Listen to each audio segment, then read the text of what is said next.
देखिए आज जो अहम बात है वो ये मैं बताना चाहता हूँ, ताकि कोई कन्फ्यूजन भी ना रहे लॉकडाउन के हवाले से। जैसा कि आपको मालूम है कि आज शाम 7 बजे से ज़िला श्रीनगर की टेरिटोरियल जुरिस्डिक्शन के अंदर जो लॉकडाउन नाफिज किया गया है। और ये कोरोना कर्फ्यू जो है डिस्ट्रिक्ट श्रीनगर में आज शाम 7 बजे से 3/5/2021 तक 7 बजे सुबह तक रहेगा। जहाँ तक लॉकडाउन का ताल्लुक़ है तो इस आर्डर में एक्टिविटीज़ परमिसिबल क्या हैं, कौन सी एक्टिविटीज़ परमिसिबल नहीं हैं, उसकी वजाहत की गई है। मैं आपको बताना चाहूँगा कि एक्टिविटीज़ परमिसिबल क्या क्या हैं। पहली चीज़ ये है कि जितनी भी एसेंशियल सर्विसेज हैं, all essential services including all incidental services and activities needed for smooth functioning of these activities shall be allowed to continue। एक तो ये पता होना चाहिए।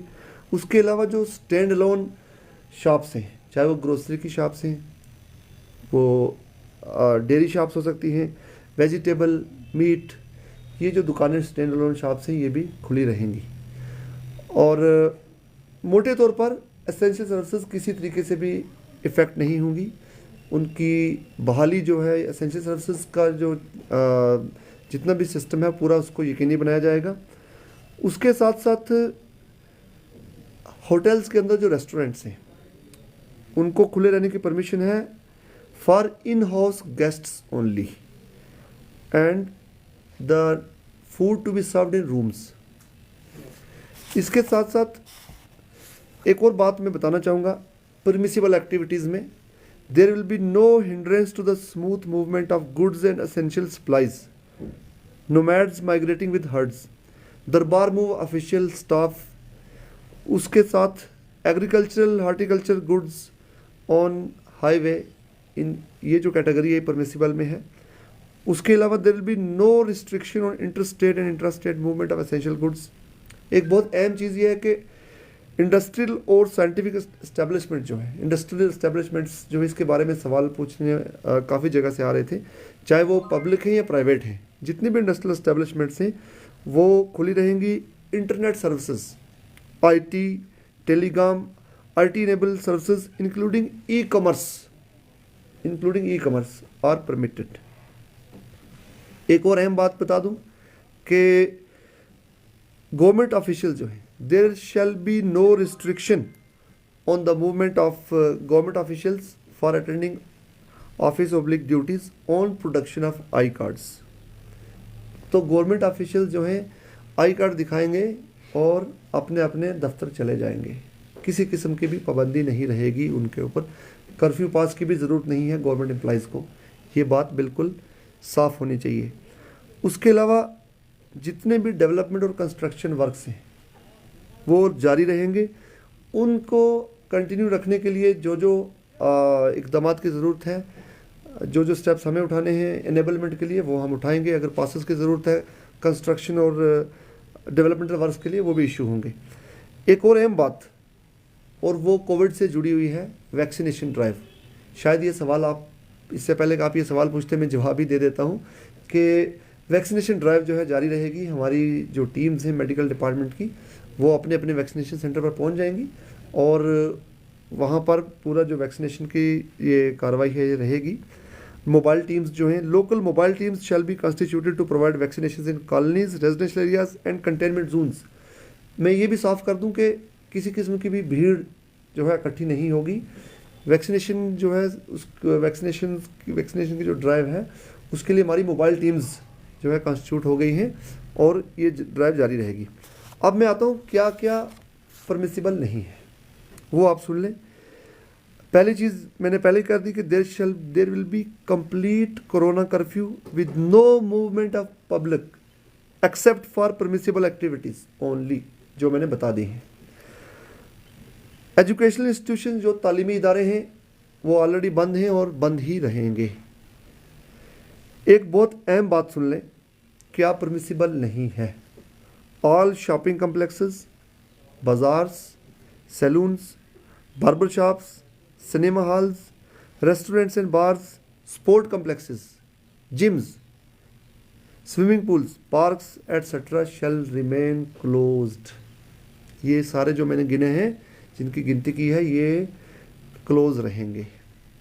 फिर अब आगे सवाल आएगा कि अगर शादी है, फ्यूनरल है, उसका क्या होगा।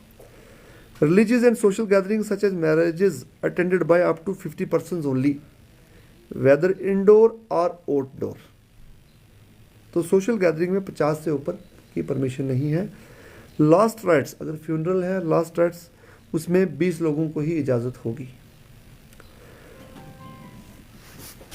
उसके साथ साथ पब्लिक ट्रांसपोर्ट, देखिए ये बड़ा आप सवाल ये भी करेंगे, public transport already order in place है कि 50% कैपेसिटी पर पब्लिक ट्रांसपोर्ट ऑपरेट कर सकती है और 50% कैपेसिटी पर पब्लिक ट्रांसपोर्ट ऑपरेट करती रहेगी। इसके पीछे ये हमने सोचा कि इमरजेंसी में किसी को हॉस्पिटल आना हो, किसी को कोई और इमरजेंसी हो सकती है और प्राइवेट ट्रांसपोर्ट नहीं होगी, तो इसलिए पब्लिक ट्रांसपोर्ट को हमने 50% कैपेसिटी पर अलाउ किया है।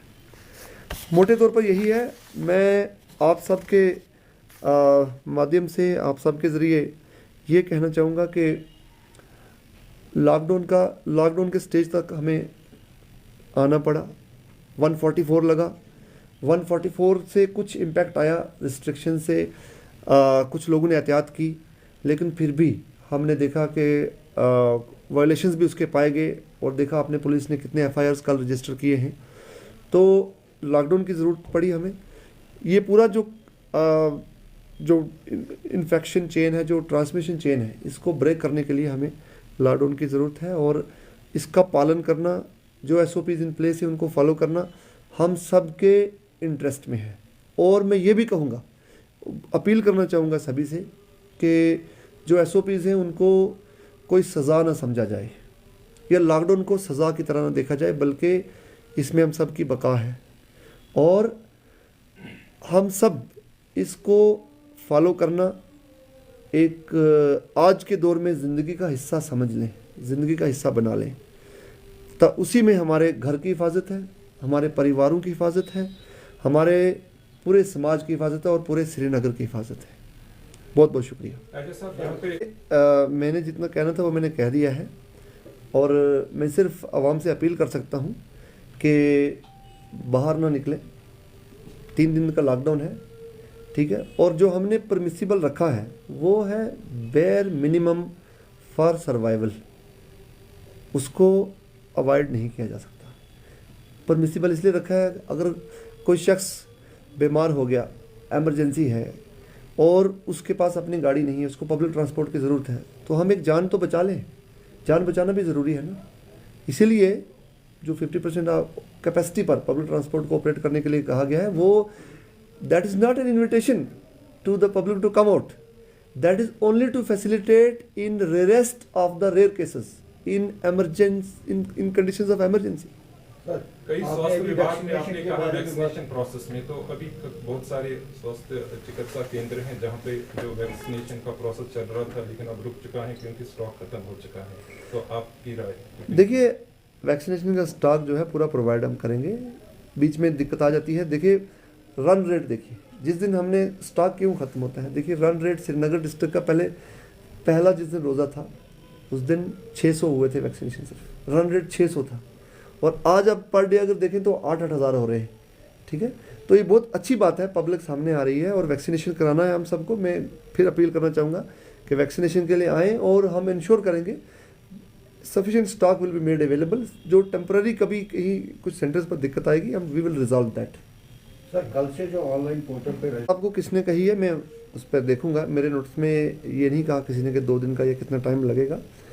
अगर कोई इशू इसमें होगा आई विल इंटरवीन। सर मैं वक्फ बोर्ड जो है उस पर कॉल ले लेगा और उन्होंने अपना जो है फैसला कन्वे करना है। मीडिया मूवमेंट के बारे में पूछ रहे हैं, इसका मतलब है कि आप मुझे मेरे से हाँ बुलवाना चाहते हैं ऑन रिकॉर्ड कैमरे पर। मैं आपको ये बात कह दूं कि जो जॉइंट डायरेक्टर इन्फॉर्मेशन है उनसे हमने कहा है कि वो हमें लिस्ट प्रोवाइड कर दें, मीडिया पर्सन जो भी हैं एक्रेडिटेड जर्नलिस्ट हैं उनकी लिस्ट प्रोवाइड कर दें, उसके बाद हम फैसिलिटेट करेंगे मीडिया का। क्योंकि कोविड के दौरान मैं आप सब मीडिया वालों को मुबारकबाद भी पेश करता हूँ, तमाम मीडिया फ्रेटर्निटी को, कि पिछले 1 साल से फ्रंट लाइन पर आप लोग काम कर रहे हैं, और ख़ासकर जो SOPs है उनको घर घर तक पहुँचाना वो मीडिया वालों की जिम्मेदारी है। इसलिए मीडिया मूवमेंट इस कोविड के दौरान बहुत ज़रूरी है, इसलिए कि पूरी जो SOPs है उनका वो फॉलो हो रहा है, और मीडिया की तरफ से जो पॉजिटिव फीडबैक आती है वो definitely it helps in making things better. Sir पिछले सर एक रमजान तक देखिए मेरे नोटिस में ना ये चीज़ है, और मैं इसलिए इस पर कमेंट नहीं कर सकता।